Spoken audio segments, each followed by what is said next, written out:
Olá, meus irmãos do Grupo Espírito União Fraterna, é com muita alegria que hoje eu venho aqui mais uma vez para lhes fazer algumas considerações que eu espero possam lhes somar as suas próprias reflexões e ideias acerca dos ensinamentos espíritas. Eu espero também que elas possam, de alguma maneira, ajudar e esclarecer a sua própria convicção religiosa e o seu comprometimento pessoal com a causa do Cristo na Terra. Eu trago aqui hoje algumas considerações a respeito de uma filosofia que vem ganhando grande espaço aqui no Brasil nos últimos 10, 15 anos, tanto na área social quanto também dentro já estabelecida da política judiciária brasileira, mas que ganhou grande repercussão no cenário mundial a partir dos anos 90 com a libertação do ativista político e advogado Nelson Mandela na África do Sul e também na mesma época, simultaneamente, a criação de uma política pública internacional voltada à área dos direitos humanos e que ficou conhecida pelo nome de Cultura de Paz e de Não Violência. Eu estou aqui me referindo à filosofia ancestral africana conhecida pelo nome de Ubuntu. Essa é uma filosofia disseminada entre os países de mesma origem linguística, que é o Banto, no sul do continente africano. São alguns países, vários povos de diferentes etnias que têm exatamente a mesma crença nesse mesmo espírito desta filosofia Ubuntu. E o que seria esta filosofia especialmente? Ela, na verdade, é um conjunto de valores reunidos sob esse nome e que propõe uma conduta ou um comportamento humano visando sempre a harmonia social, a harmonia na convivência social. O Ubuntu diz que todos somos quem somos porque somos todos nós. E o que significa isto? Significa dizer que nós só nos tornamos seres humanos em razão e por causa da convivência com outros seres humanos à nossa volta. Como dizem as ciências sociais, o ser humano é um ser social e ele só pode se desenvolver na medida em que conviva com outros seres humanos, com outros iguais a eles. Os espíritos já nos dizem que todo aquele que procura se isolar do convívio social, pouco ou nenhuma condição tem de evoluir, porque é justamente nesses desafios da convivência é que nós vamos melhorando as nossas habilidades, é que vamos desenvolvendo a nossa capacidade de conviver, de nos percebermos, de desenvolvermos a nossa potencialidade, de vivenciarmos distintos verbos que o espírito precisa vivenciar, como amar, como perdoar, como esquecer. Então, esta filosofia nos lembra deste valor que é a interdependência, o valor que nos coloca dependentes e conectados uns aos outros. O Ubuntu também diz que essa, na verdade, não é uma habilidade a ser aprendida, que não depende de uma capacitação, de um treinamento, mas que está dentro de cada um de nós, dentro de todos nós como seres humanos.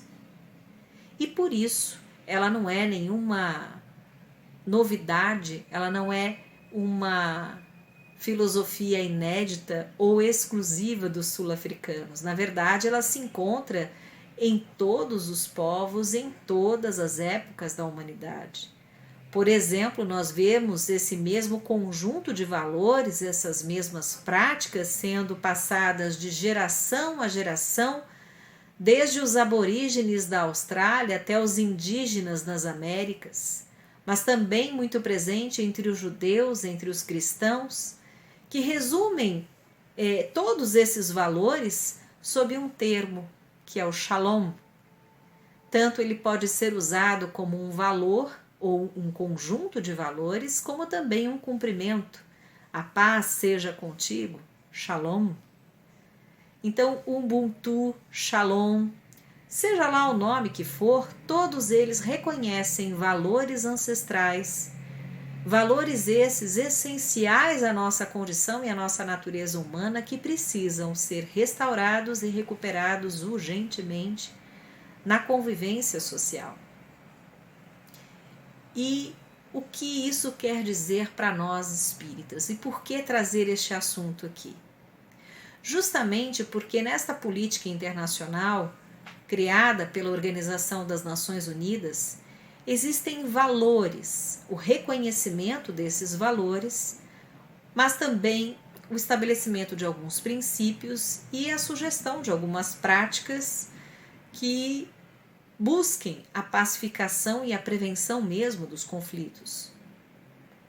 Entre esses valores, um em especial, além de todos, obviamente, se comunicarem com a nossa condição humana, existe um deles que se comunica conosco, enquanto espíritas.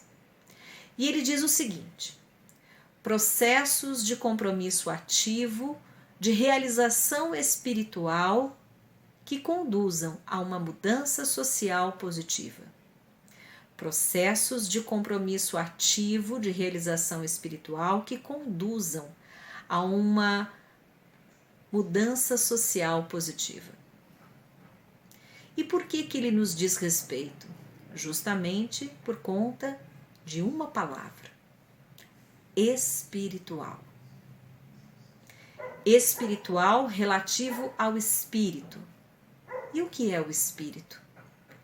Para nós espíritas é o princípio inteligente da criação, mas de uma maneira genérica. É a substância incorpórea, um princípio imaterial, abstrato, também denominado alma por muitas pessoas.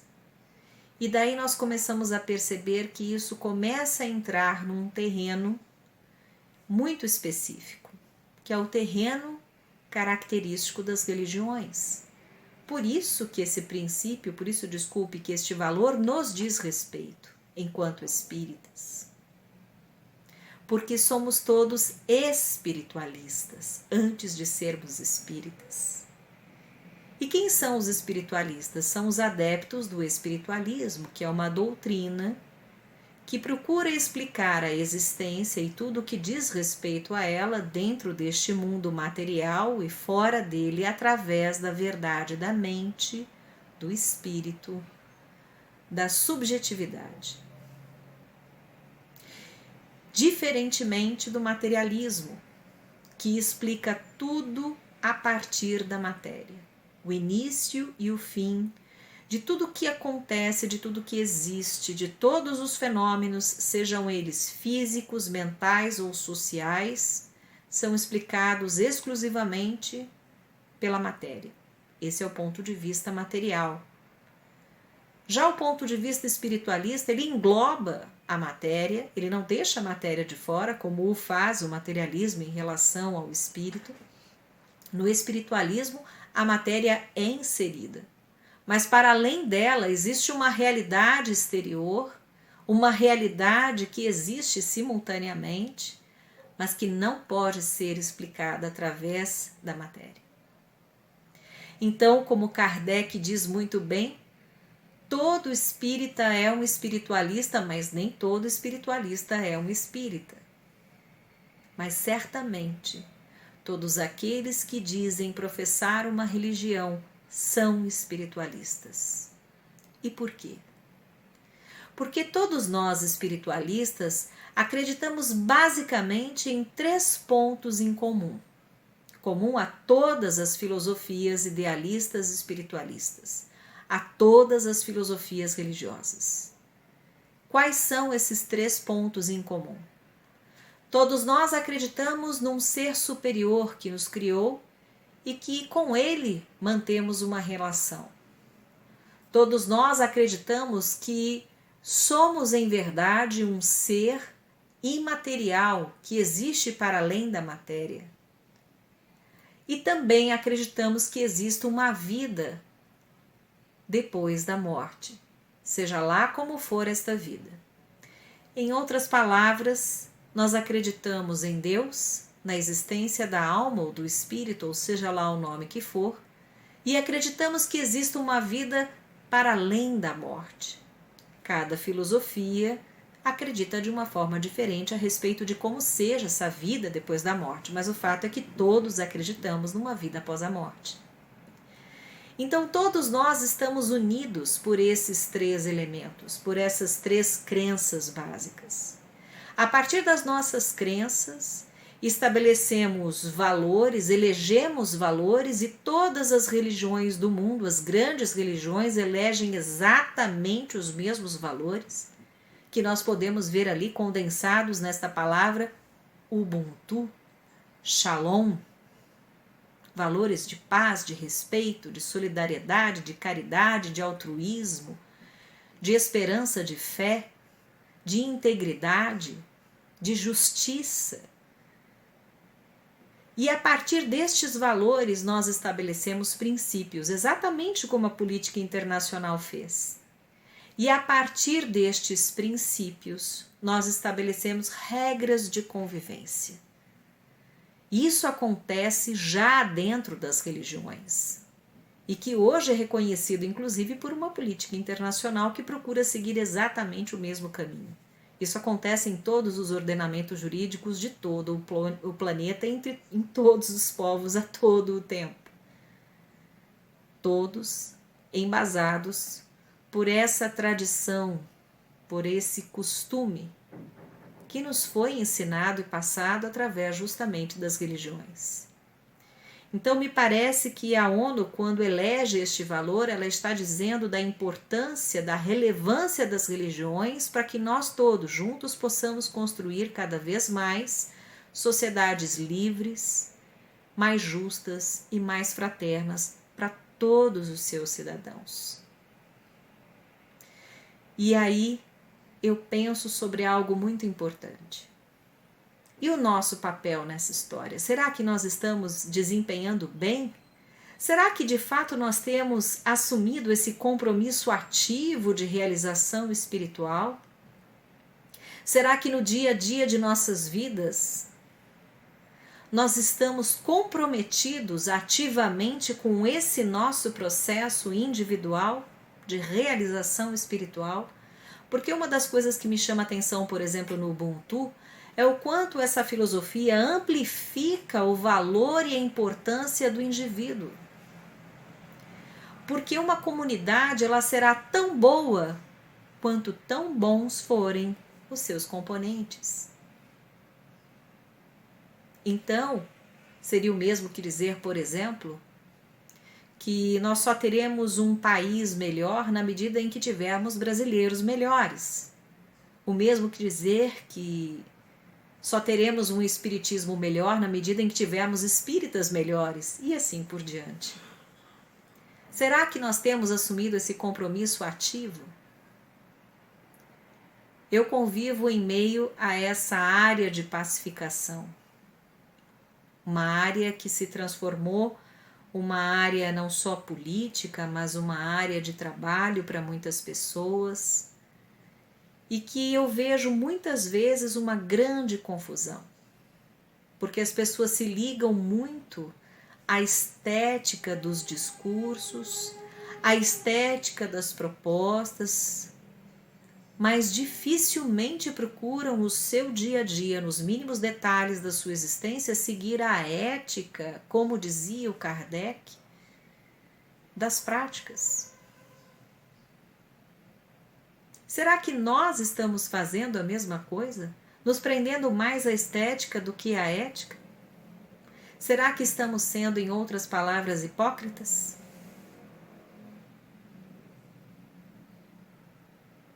Túmulos caiados por fora, né? Não é fácil.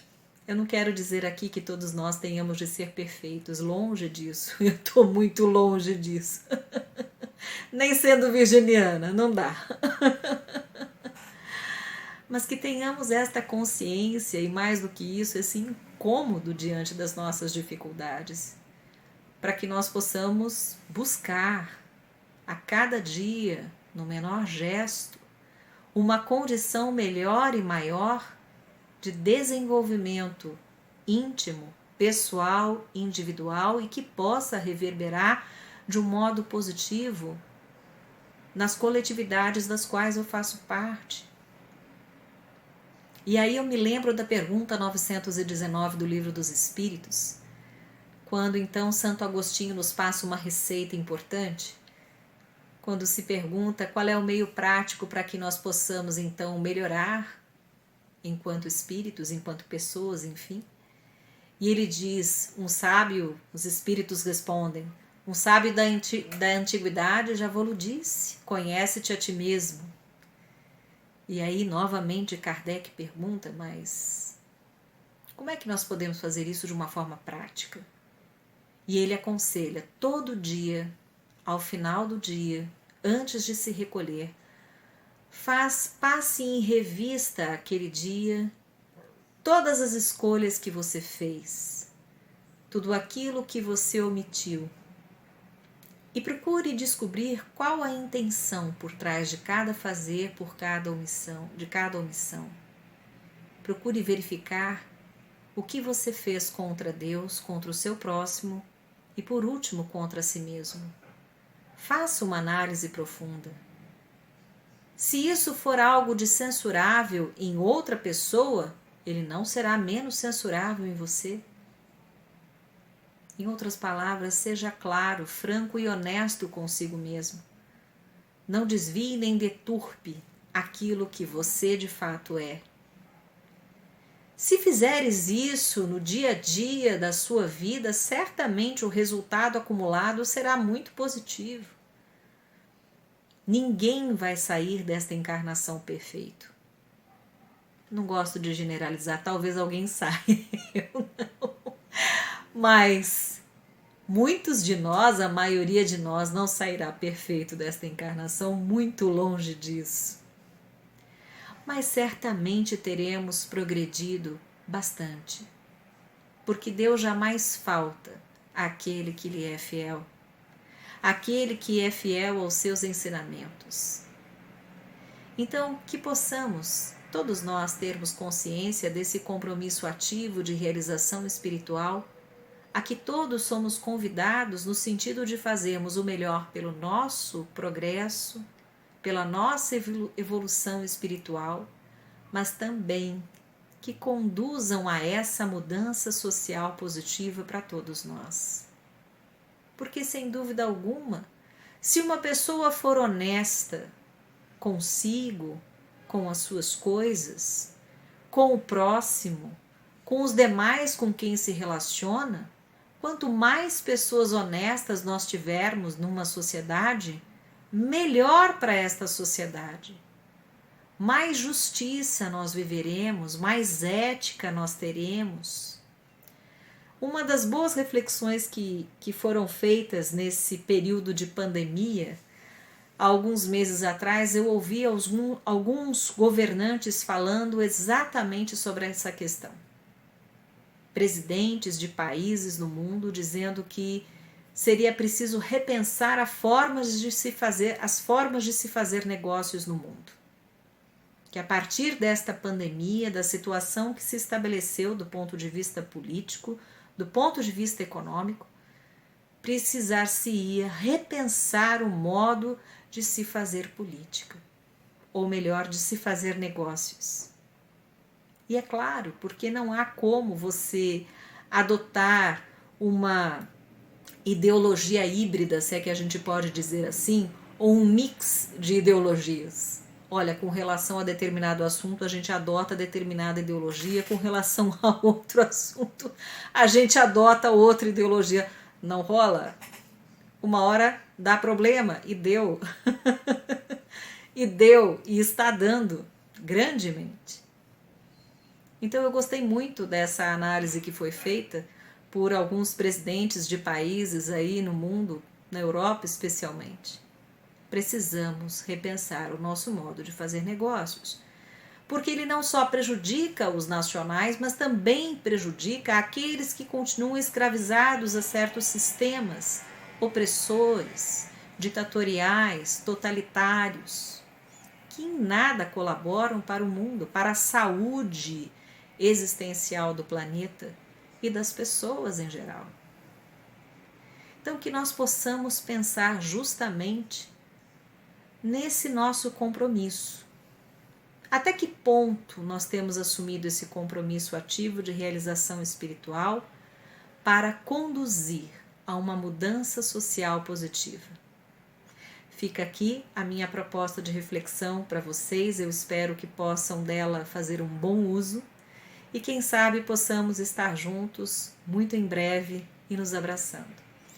O meu abraço fraterno a cada um de vocês. Tchau, tchau. Até a próxima.